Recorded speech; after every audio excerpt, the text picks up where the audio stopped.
Go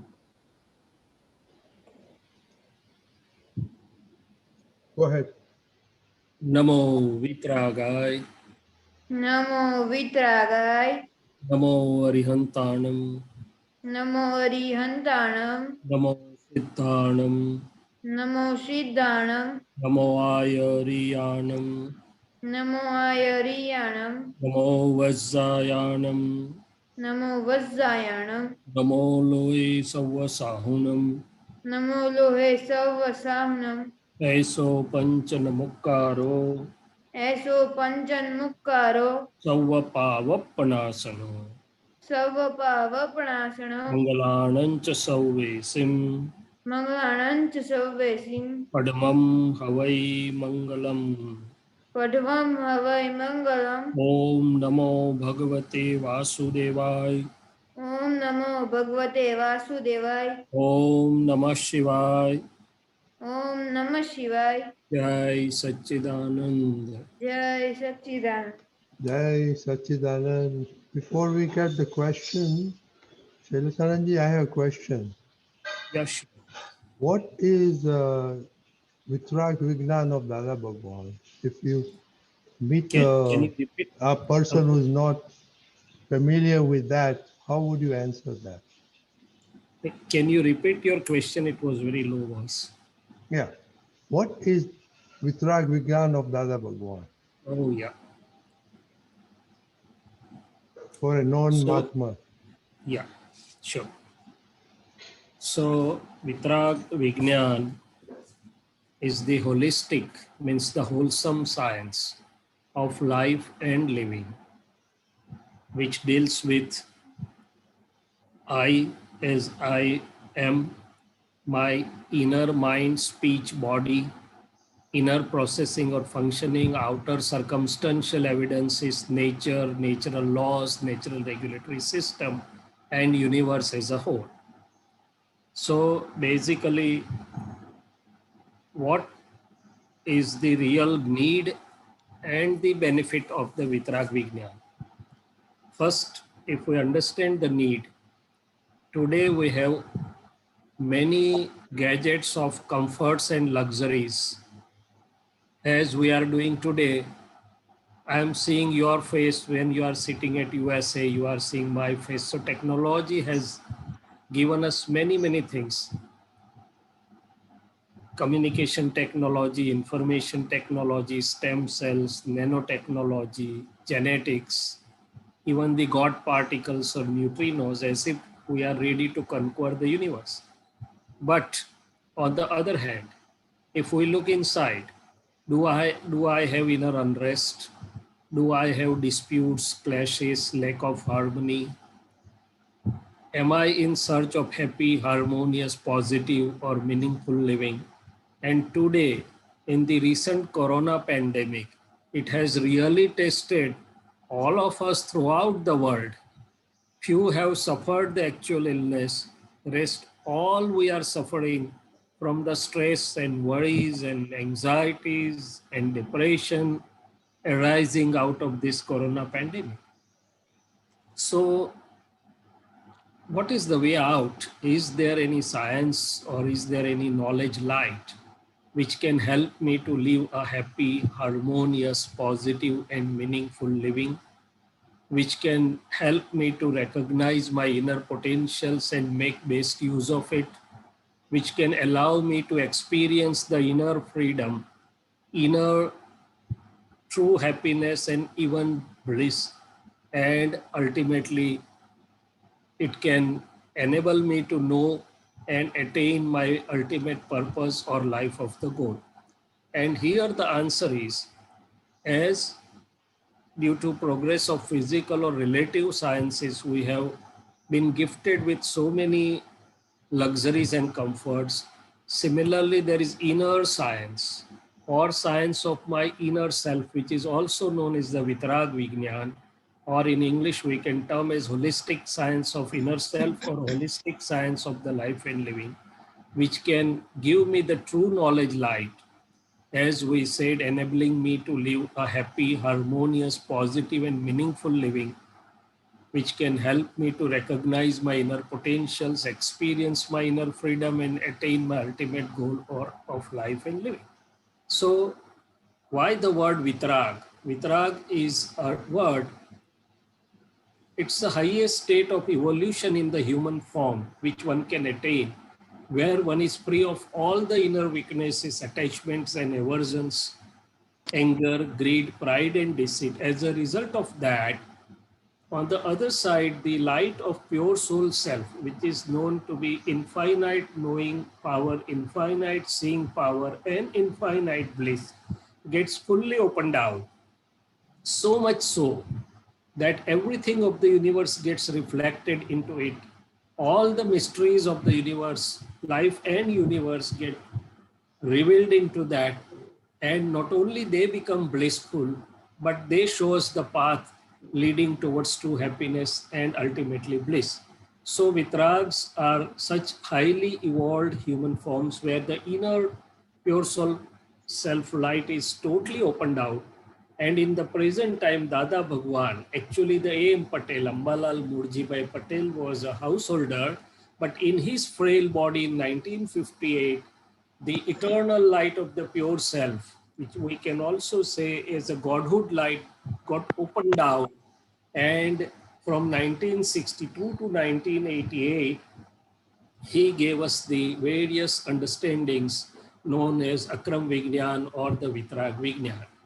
Now, second important aspect of Akram Vignan or Vitrag Vignan is not only it deals with the philosophical or the high-end aspects of the soul and Prakriti, but it also deals with our day-to-day affairs, by which golden keys or by which simple understandings my daily living can be happy, harmonious. So on one side, it has given us the light of the worldly living or the Vyavhar Vignan. On the other side, it has thrown light on the deeper aspects or the secrets of the life as to what is in my realm, what is not, what is karma, charge and discharge, what is fate and free will, and ultimately who am I or what is my pure soul self, and how can I realize it and start enjoying the bliss of it. So in nutshell, the Vitrag Vignan of Dada Bhagwan is a holistic science. It is not a religion, it's not a ritual, it is free of traditions and rituals. Does it ask for hard penances? No, it doesn't ask for any hard penance, any external renunciation, any external traditions or rituals. What it is requiring or what it is asking for is only correct understanding. The incorrect understanding, wrong beliefs, or the incorrect visions will lead to all the puzzles, whereas the correct understanding, right belief, or right vision will lead to resolution as well as it will lead us to all desirable stations. Second important aspect is whether it is for particular class of people. No, it is for one and all, irrespective of caste, creed, color, faith, nationality, literary, or even the socio-economic status. So in nutshell, it's a true knowledge. It's a knowledge light which can be useful and beneficial to one and all across every nook and corner of this world, through which one can know one's own life science and progress in the path of happiness. So I would, Rajni Bhai, describe Dada Bhagwan's Vitrag Science. In fact, Vitrag Science is since time immemorial. It was there, it is there, it will be there, but in the present time, Dada Bhagwan became instrumental to give us this gift of, wonderful gift of this Vitrag Vignan or Akram Vignan, which we are enjoying and which we aspire that let one and all in the world have the light of this knowledge, true knowledge, through which one can have the peace, happiness, and harmony, especially in these testing times of Corona pandemic. JSS. It's a very good short and sweet explanation, Shaileshanandji. I have some follow-up question, but I think Sure. there's some questions. Let me ask a follow-up, and then we'll follow up with, I guess, Meet is the first question, right, Deepak? Meet has a question? Yes, he has a question, yes.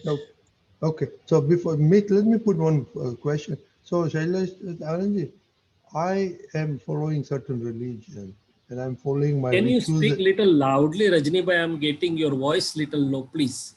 Okay, can you hear me now? Yeah, better. Okay. I'm following certain religion and I'm Yeah, certain rituals and all that stuff. yes. So, and I'm happily going along with the beliefs on religion and everyday vyavahar. How can Vitrag Vignan help me? A very good question. Number one, whatever belief, faith, system, tradition, or religion one is following, one can very happily continue following it. At the same time, if I ask myself that by doing this, am I attaining my true purpose or am I getting my true answers? For example, if I am doing yoga, fine, there are many merits. If I'm doing meditation, fine, there are many merits. But I have done yoga or meditation in the morning, now I go to office. I have a clash with my colleagues or my boss or underhand. And all the benefits of my yoga or meditation, which I have done in the morning, may get wiped off within a few moments, and I don't know how to resolve the situation. Similarly, if I have some conflict with my wife or with my children at home, so the areas where still my practices are not giving me the ultimate results, this Vitrag Vignan will help me as a complementary and supplementary light, which will help whatever I am doing. Because whatever I'm doing with whatever understanding I have reached to some level, but then there are few miles to go beyond that level. So yoga or meditation is one which works all throughout the day for me, uh, amongst the different personalities, among the different situations. It should keep me stable. It should keep me harmonious. It should give me the resolving answer. Why to me? Why such as this person is behaving with me like this? Why injustice? So if this science will give me the additional and ultimate light of understanding, which will help me in whatever I'm following, and it will take me to my ultimate aim or goal. Very Hope good. I'm Yes, clear. that's very good. So let us see more questions. Meet, you have a question? Go ahead. Then we'll take Dr. Krishnabhai and then Anubhav. Sure. Jai Sachidanand. Jai Sachin. Deepakanandji, can you share the screen? Yeah, sure, yeah.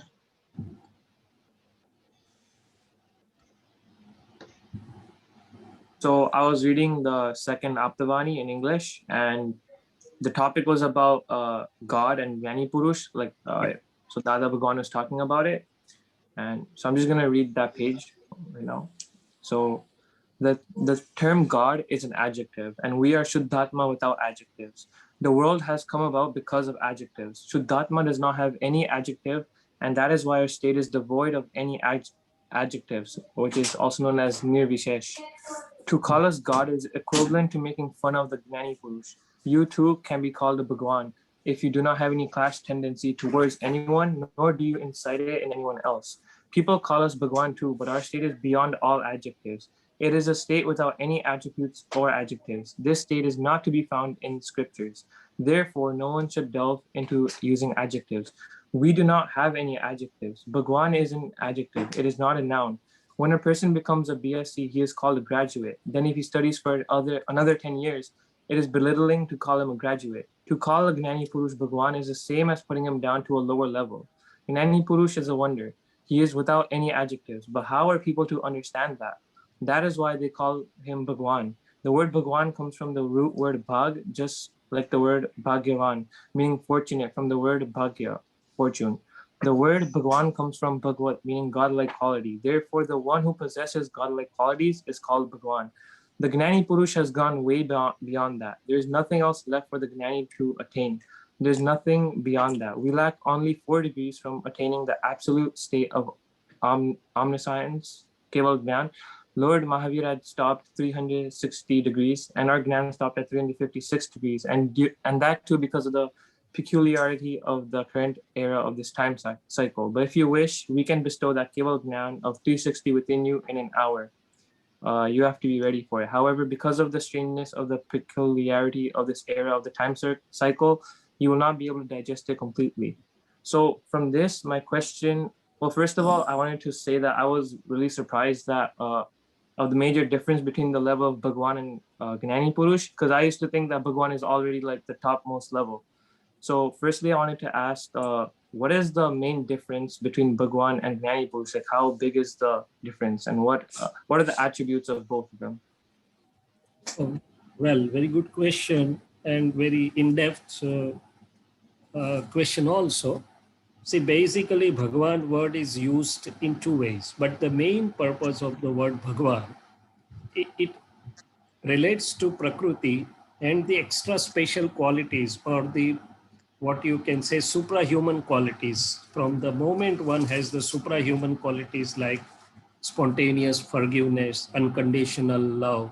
If in Gujarati, if we say Shama, Rujuta, Mruduta, Arjauta. So some extra special qualities which we don't find in normal humans. They are known as Bhagavad Gun or Bhagavad qualities. So from the moment one sees the Bhagavad Gun or Bhagavad qualities in one's relative self, we termed as Bhagavan. Now this is as a result of the inner pure soul self light that the Prakriti attains these Bhagavad qualities. So Lord Krishna, the people termed as Bhagavan, Lord Rama, people termed as Bhagavan. So basically Bhagavan is an adjective, as he said. One who has attained the Bhagavad Gun or Bhagavad qualities is known as Bhagavan. And he goes ahead and says further that as everybody can become doctor by having particular level of studies, everybody can become advocate by having particular level of studies. If one has the correct knowledge and one travels on a path, one can attain the state of Bhagwan or the Bhagwadhood. The Gyani Purush is entirely a different state. Second, sometimes we use Bhagavan to denote our pure soul self or the Atman within. So if you ask where is Bhagavan, so people say it is within. So there the people also use the word Bhagavan to denote the pure soul self, but actually Bhagavan is an adjective applied for one with Bhagavad qualities or the Godhood qualities. Now the Gyani Purush is a different state altogether. Basically, the relative soul self or the Prakriti A.M. Patel had attained the state of Gyani Purush because he doesn't require to see any book or any scripture to answer any question all throughout the world. He can see in his immaculate, pure knowing light and pure seeing light, and he can answer which is penetrating and accepting the heart of everybody. But that state is because of the inner state of Dada Bhagwan, which he is referring to. That is the manifest pure soul self with the infinite knowing power, infinite seeing power, infinite energy of the pure soul self, and infinite bliss. And that state is beyond all words. And since it is beyond words, it has to be beyond adjectives. Nobody can compare or give any adjective to that pure soul self state. So actually his state was because of the Dada Bhagwan state, which was the manifest or opened out the pure soul self. And it is also known as the Lord of all the 14 lands, means Chaud Lok No Nath, because it's a highest state of being. And because of that Dada Bhagwan, which was dwelling as a manifest within, A.M. Patel was being referred to as the Gyani Purush. And the Gyani Purush is also beyond adjectives. In one way, he is smallest of the small. He is smallest of the smallest creature. On the other hand, he has everything uncomparable. So this is how his state is to be known. And God or Bhagavan is actually coming from this worldly language. And third point, in the last 3 to 4 births before attaining the liberation, the enlightened ones or the absolute ones, the enlightened ones are like Dada Bhagwan, who are almost near completion. But as he said, I am just 4 degrees short. But his relative body self is instrumental for the welfare of the whole world, and inside the Godhood light, means the pure soul self light, is all illuminating the universe. Whereas the Mahavir is an omniscience and omnipotent, or Simandar Swami is omniscient or omnipotent, as a full light, 360-degree within and without. So this is how the things function. So in the last 2, 3 or 4 births, the Prakriti or the relative self also becomes so pure and so divine that the people say or bow as Bhagwan or the Bhagavad qualities. I hope you are getting me. Yeah, I am. Yes. So this is how he's making us more enlightened that what it is really. And since he was there in front of us, since he is there as his knowledge body before us, we can understand these subtle differences. Otherwise, the worldly people will not be able to understand these subtle differences. Unless we have the correct vision opened out by the grace of enlightened ones, these subtle differences cannot be perceived. Okay? Yeah. Deepak Dada, can you share me the PDF? Which one? This one? Yes. Okay, sure. Yeah, no problem. Okay, Thank Meet, you. Meet, So are I you okay hope with this? Or, everybody got this thing. Meet, are you okay? Yeah. You're Yeah, funny. JSS. JSS, okay. Kashyap bhai?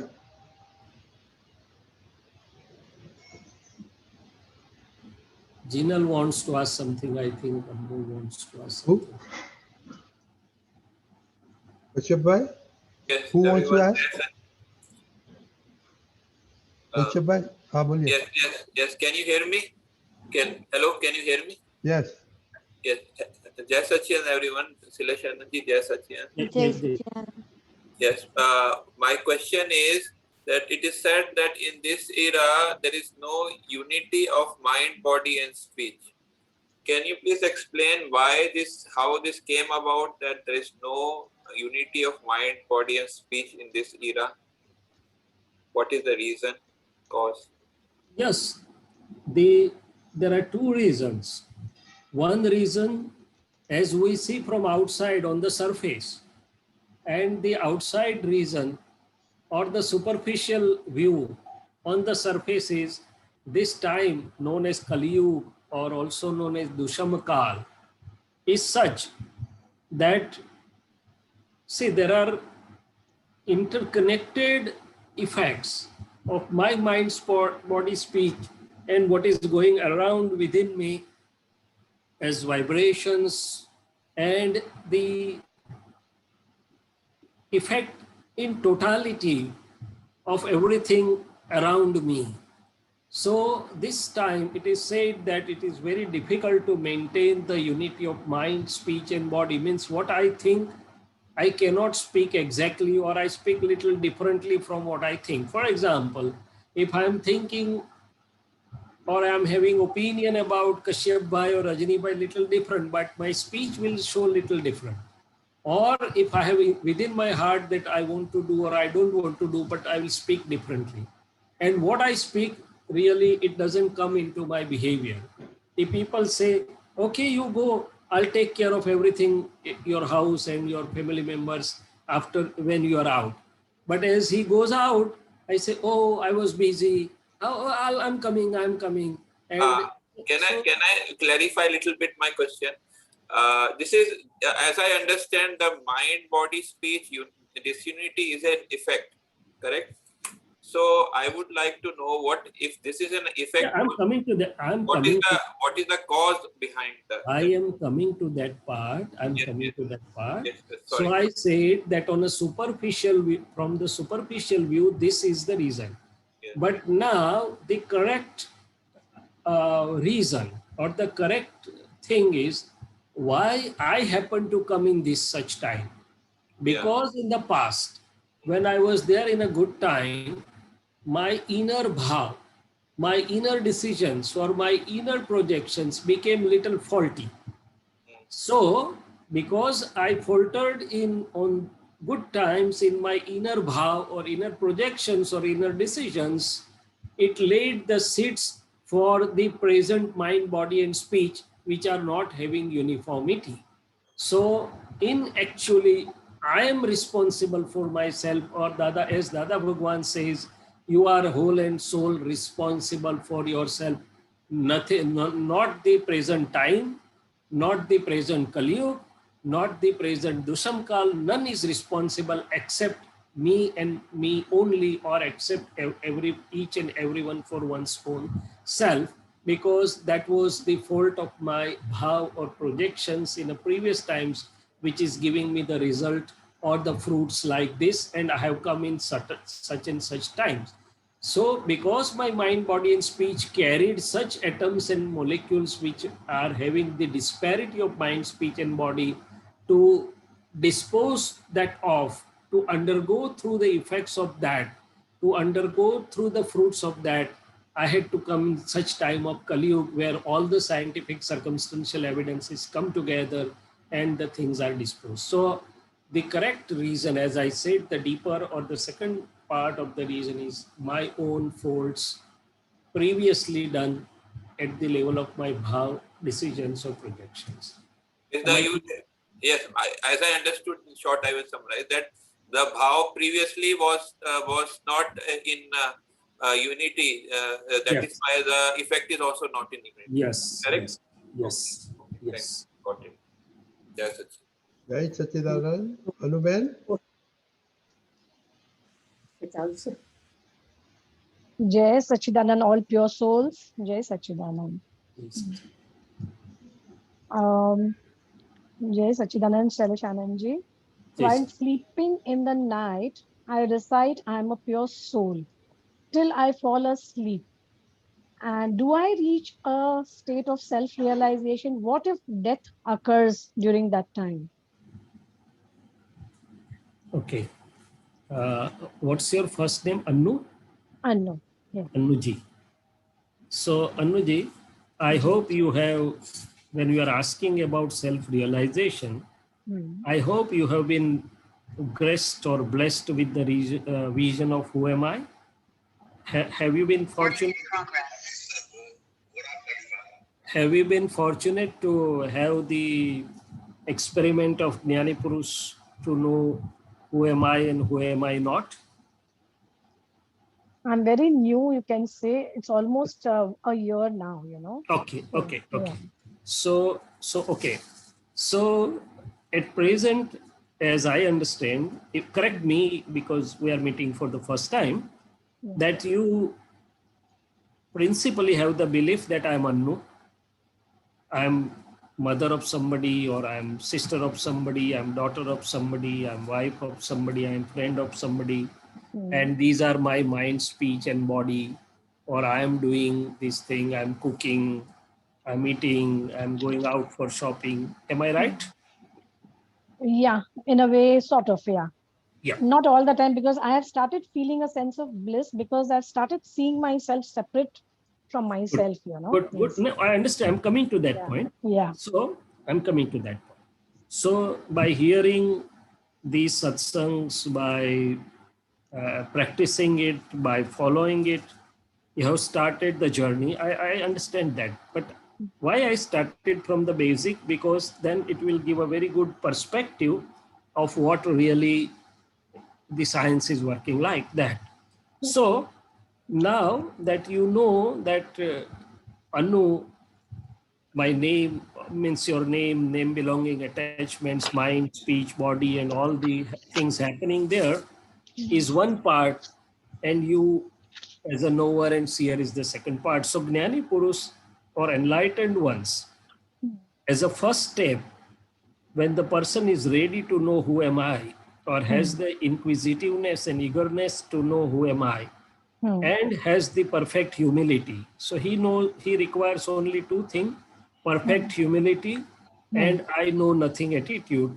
So if I, with class friends, if I say, please bless me such that I can realize my pure soul self or my pure self or myself, then with his divine experiment, where he gives us, or the Aptputras or whosoever is the instrumental, gives us the understanding of the relative self as well as real self.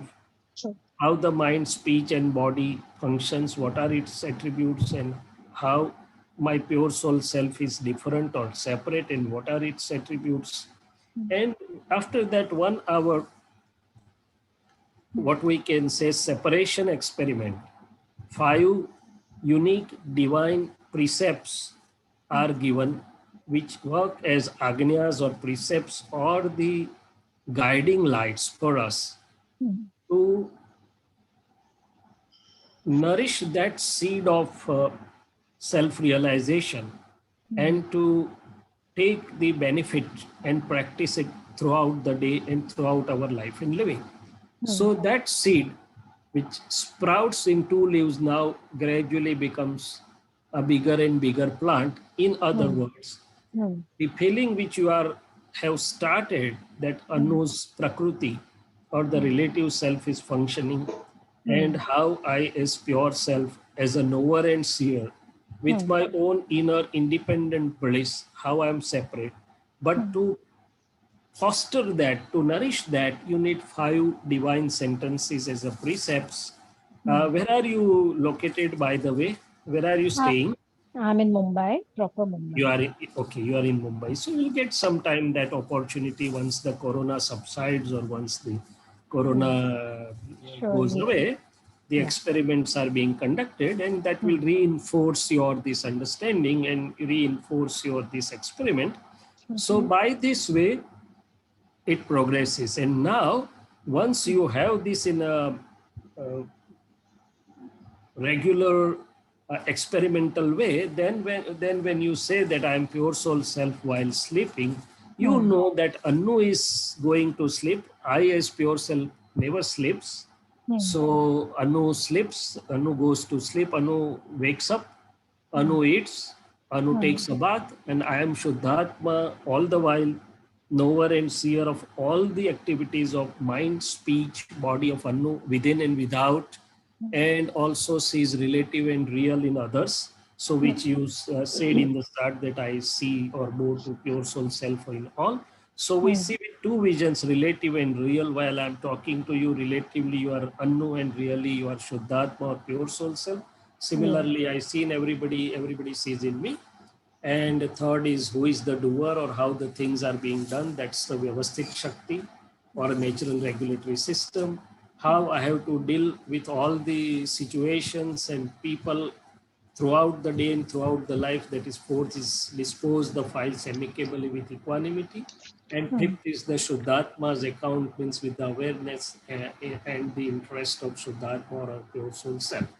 So the last thing which you are asking, that if I'm sleeping by saying I'm Shudhdhatma, what depth it takes? It is working.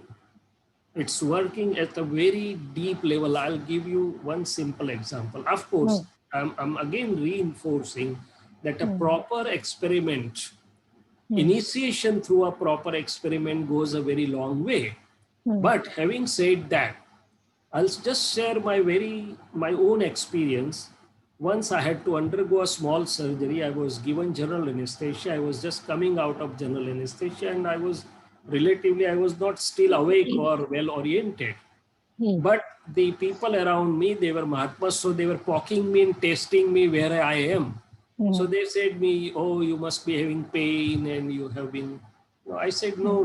Shailesh has undergone surgery. I am Shudhdhatma. Even in that state, when I was not awake, I was just coming out of the anesthesia. And in pain. Oh, no pain at that time. Yeah, no pain. This came out that no, it has not been done to me. I am Shudhdhatma. It has been done to Shailesh. So it works beyond all the levels of mind, speech, and body. I can say that it works at the junction of relative and real.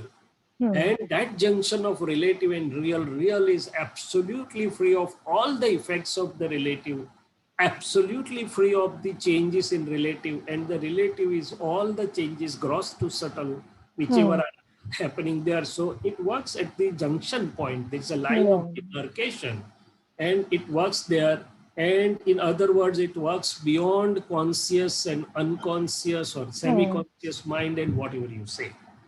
So it works beyond all the Prakriti layers. and all the layers of mind, be it conscious mind or True. unconscious mind or This is whatever. what I have written. I can imagine how one would feel remaining in this state 24/7. It feels good during all times, even during ups and downs. Of course, we feel nice when it is up, when we are in the high state. But about low state, I don't know. I hope I don't have to experience. But yes, it feels really good. I've been practicing now since 3 days. So I'm really feeling nice. So ups and downs are relative, and me as pure soul is just the knower and seer of ups and downs. If I Very give true. you a gross simile, Hmm. you are standing on a beach, sea beach, and there are big tides and ebb tides and whatnot. And if Hmm. you are looking from distance, you will be enjoying Hmm. as a spectator, as a knower and seer. But if Yeah. you go inside, oh, drowned, I'll be Yeah. drowned. The So fear. similarly, Hmm. but this is an experience which Hmm. goes high and high graded in a graded fashion. Hmm. Today you will feel that, oh, I have been excellent. But tomorrow, few days after, a year after, If you will something think comes down, that, yes. oh, I have moved ahead. That was less. Hmm. Now I'm moving ahead. So Okay. gradually we move from the second day of the bright moon cycle till the full Correct. moon day, second day, Hmm. third day, fourth day, fifth day, till the full moon day. Hmm. Similarly, inside, at the level of my mind, what is happening at the level of my mind, thoughts, effects, emotions, Hmm. vibrations, Hmm. speech, body. Initially, I just can see a little bit of it and I Hmm. can get entangled into that or carried away or carried into that.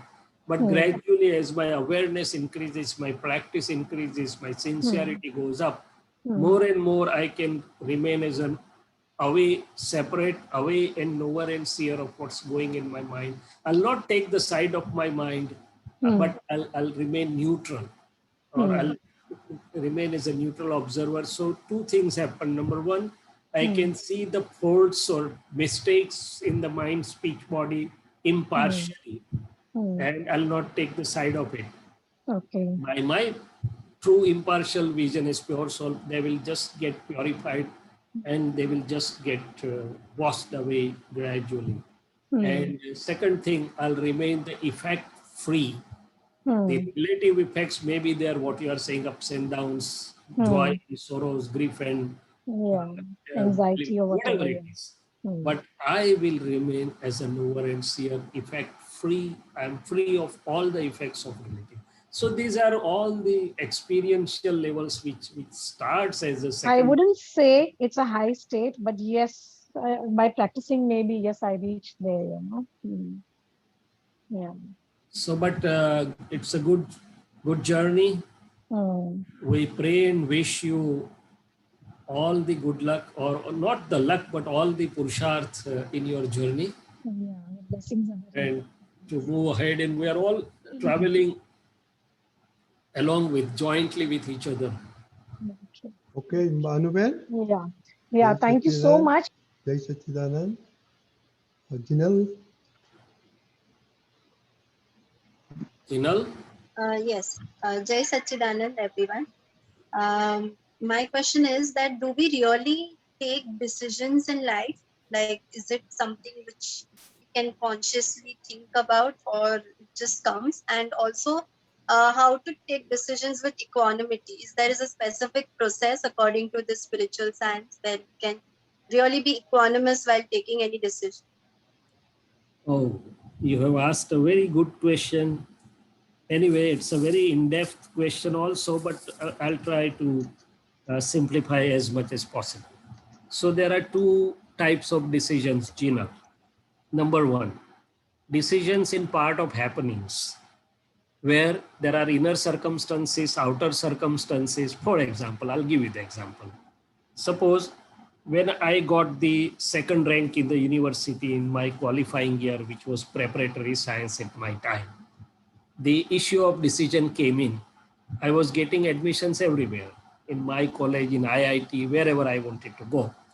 So now the process of decision, as you are saying, my parents wanted I should not go for medicine because of reasons. They had correct reasons. I was wondering, now both the things as you are asking, whether it was a conscious decision, whether I was driven, right? So I thought my inner parliament, the inner self of every one of us works like a parliament. This was a bigger decision, maybe a bigger decision, maybe a smaller decision. I'll talk about smaller decisions also. So for a while, my mind, intellect, reflective consciousness, ego, they will debate with each other till they come to one point of clarity that, okay, now I'll be doing like this. So this was going on, but ultimately I was driven from within, inner drive, and I took my admission into medicine. From where that inner drive came, I'll answer that. Now today, if you ask me, I seeing my brother or others that they are earning 10 times more than me with 10 times less tension, because I have tension of each and every patient. And I was feeling that I can do something good. Now I feel that having money, I can hire 4 doctors to do the charity. So my inner decision is changed now. That is known as Bhav. So decisions are at 2 levels. One is at the level of happening, where the circumstances are required. Accumulation and dispersion of circumstances, gross to subtle, come into play. That is one part of decision. Whereas really the decision is inside, which is free of the circumstances. But that inside decision depends on my understanding prevalent at that time and with what understanding I go. I'll give you second example. Sometimes people are householders, married with family and everything.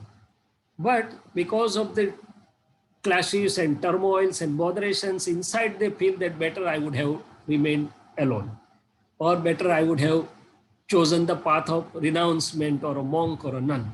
So outside, the decisions are like householders' life and living, because these are the circumstantial based things. Inside, one is constantly feeling that better I would have been a renounced one. So Dada Bhagwan used to say a humorous story that on a river bank of a Ganga, on one side, a pious saint, sadhu, monk was living. It's a small hut. On the other side, there was a royal dancer. Now this monk was living peacefully, but always was seeing at the glamour of that royal dancer, that big cars and Mercedes Benz, and everybody is coming and saluting, and she has a lot. And he was feeling, poor guy, that I had to beg for my meals also. I have to beg for my spectacles and mockeries. Better I would have been like her. Now that royal dancer, though was enjoying the life of glamour, but within the heart was always looking at this serene saint, that how peacefully and how serenely he is living. So her heart was, better I would have been living like that. So next time the roles will be changed. You got my point? Yes. So, Yes. so, Very nice. so the decisions in the relative living part, where the circumstances are required, we feel that we are taking decisions, or we think at the level of our parliament, mind, speech, mind, reflective conscious, intellect and ego. But there is a factor of drive. And that drive, what drives us? People say there was inspiration, there was drive, there was passion. From where it comes? From my previous vows. Because previously I had put the seed that I want to be a doctor, I want to help the people. Now that drove me this worth to become a doctor. Now if my inner bhav is changed, next time when it becomes a fruit, it will drive me differently. You get my point? So Yes. in present life happenings, though we are deciding at the relative level, really there is a factor of drive. And that factor of drive, or that inner machinery functioning, is a result of my previous bhav. Okay. So when I'm doing the bhav, and at the same time I'm changing my bhavs. So whatever I'm doing as bhav, which is free of circumstances, but based on my understanding, where I sign is yes or no. I want to do this, don't want to do this. It lays down the new seeds or new causes. Scientifically, when I'm doing bhav of helping or hitting or hurting somebody, I attract the atoms and molecules from outside. They come inside. There is a sort of electromagnetism in the presence of pure self. They come inside, they get charged with my bhav, and they get stored inside. there is storage which you can't imagine. I don't know how n number of terabytes can be stored inside in each area of the pure soul self or the soul self. And those charged atoms and molecules form the causal body, or which is the blueprint for my future effects or future mind, speech, body, and future happenings. So when it, then on the second side, it gets connected to the cosmic computerized system, which is, we say is Vyavasthit, or the natural regulatory system.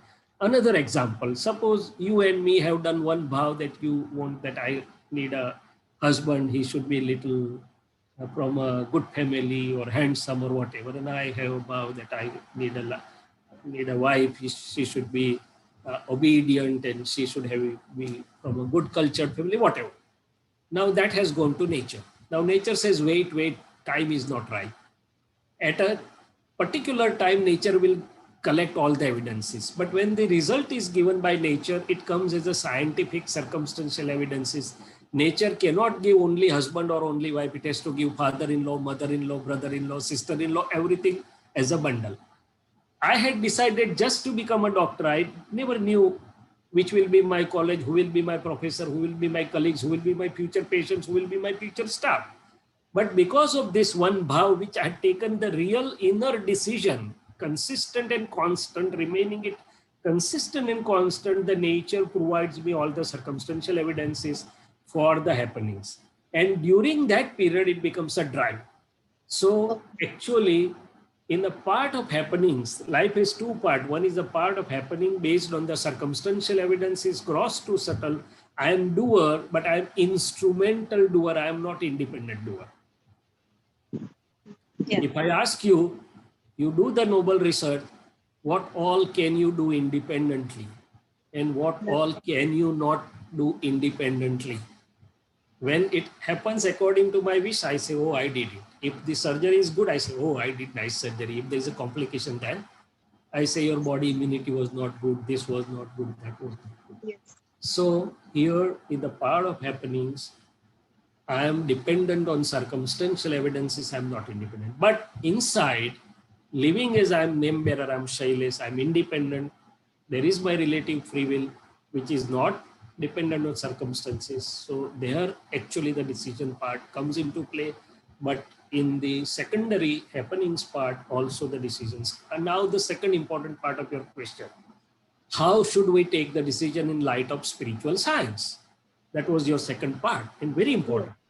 See, when I was not knowing anything, I was going as per my impulsive tendencies. I want to keep relation with this. No, I don't want to see the face of this person. No, I hate this person and I love this person. So it was all impulsive.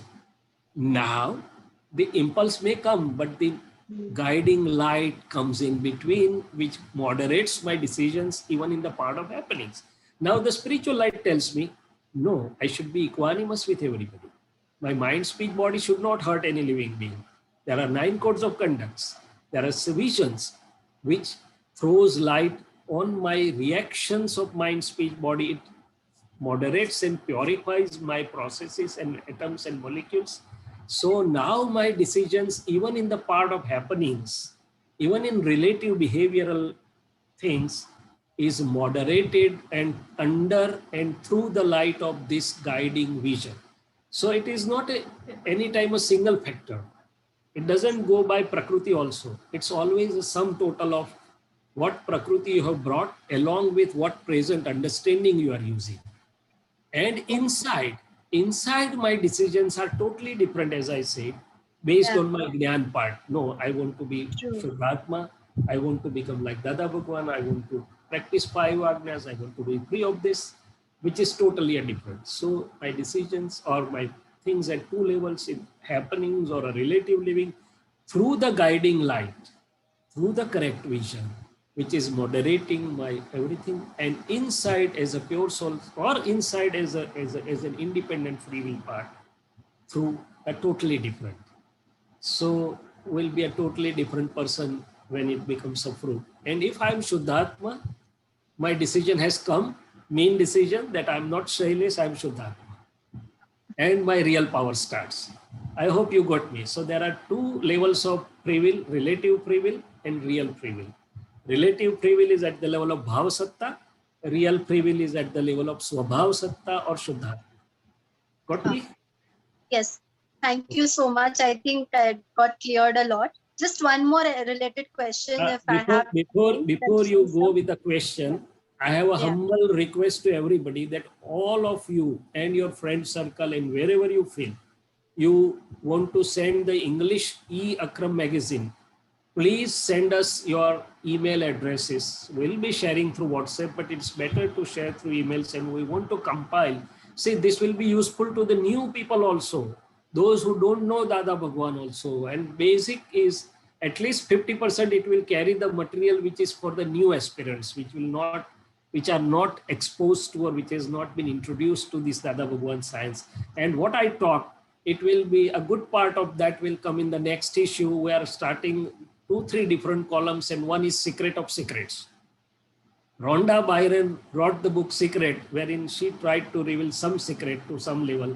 Dada Bhagwan and enlightened ones have revealed all the secrets of human life. So whatever I talk to you in nutshell, what is in my realm, what is not, how the things function at relative, how the things function inside, everything we will give serially. Okay. Now you can put your second question. Rajni sir, do I have time for like one small question? Yeah, can we come back? Let us see meet and then we'll come back to you, okay? Okay, okay. Yes. Yeah. Yeah. Thank you so much, Sailesh. No. I hope I'm making the things clear. I'm not puzzling it. No. It's definitely more. Thank you. Let us see how meet question call, and then the time will come back to you, okay? Okay. Yes, sure. Okay, meet.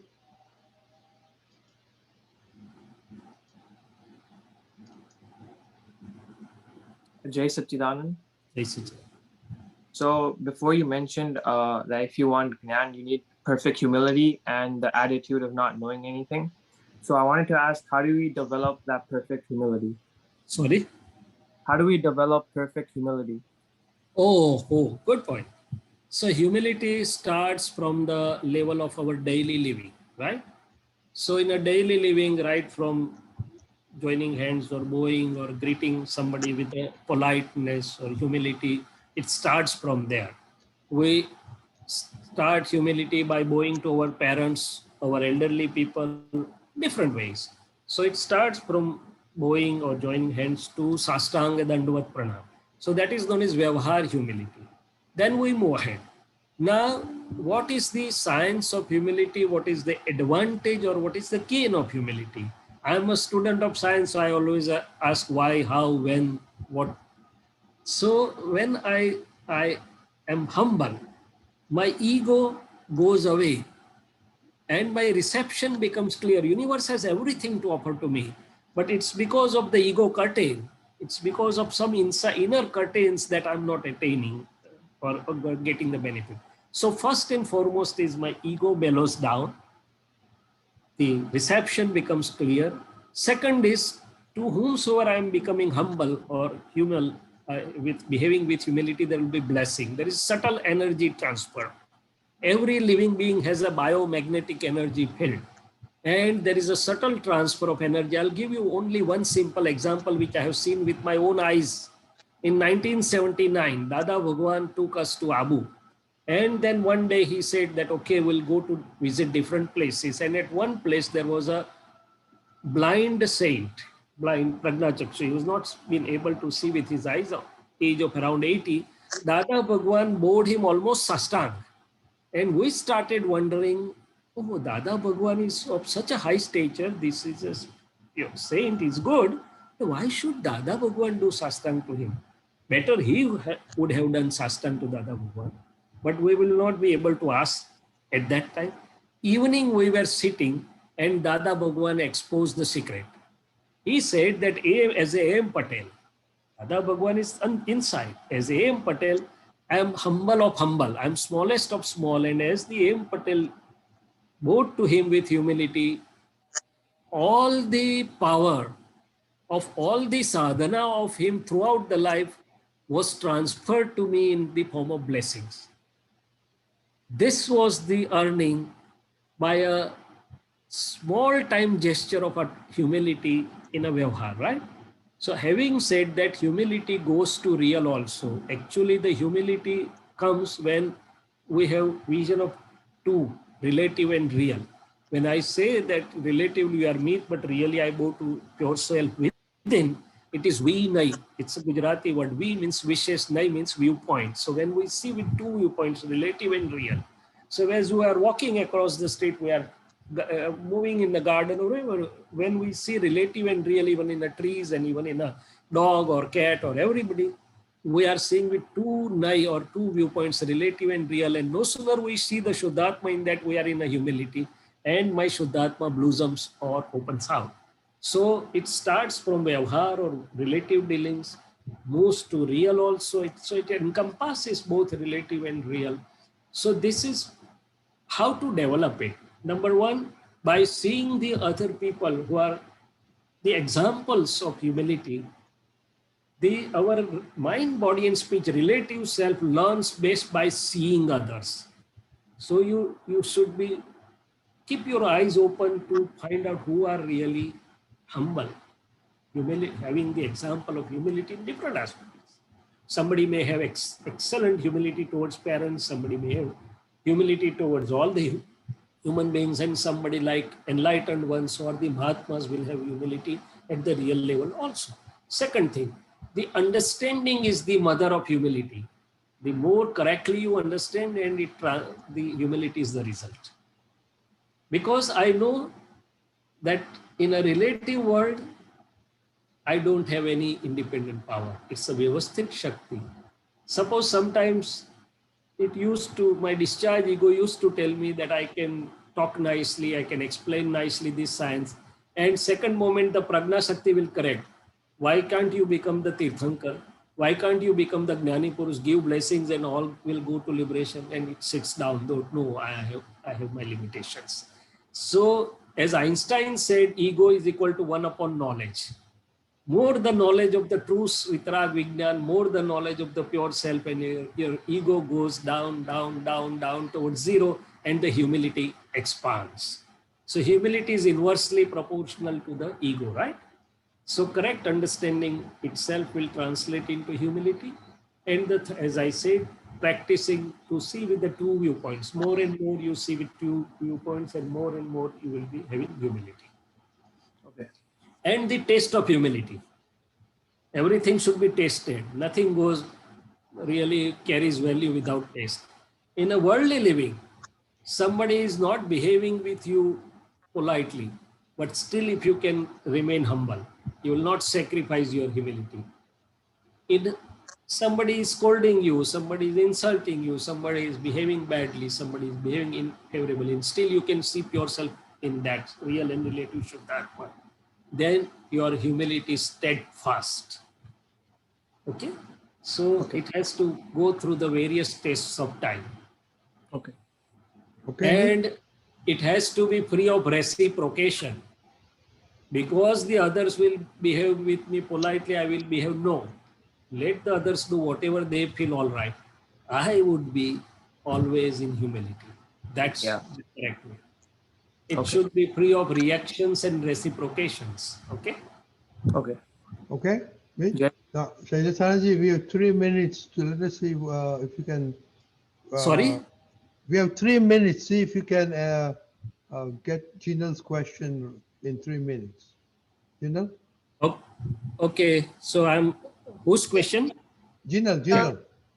Jinal. So I think when I thought about what you said, I kind of found an answer. Just want a clarification. You said about drives. It is something which we have seeded in the previous birth, and now there are drives, right? Yeah. We feel the drive inside. So when there are multiple drives over a period of time, it will settle down eventually, right? We will be able to reach on one drive. Yeah. Is So it drive, possible, or it will stay multiple no, throughout? see, all the seeds, we have brought the entire print of our present life, but we don't know that how it is going to be unfolding. So when it unfolds, initially there are so many options and different thoughts and parliamentary debates going on inside, then it settles on one, moves ahead.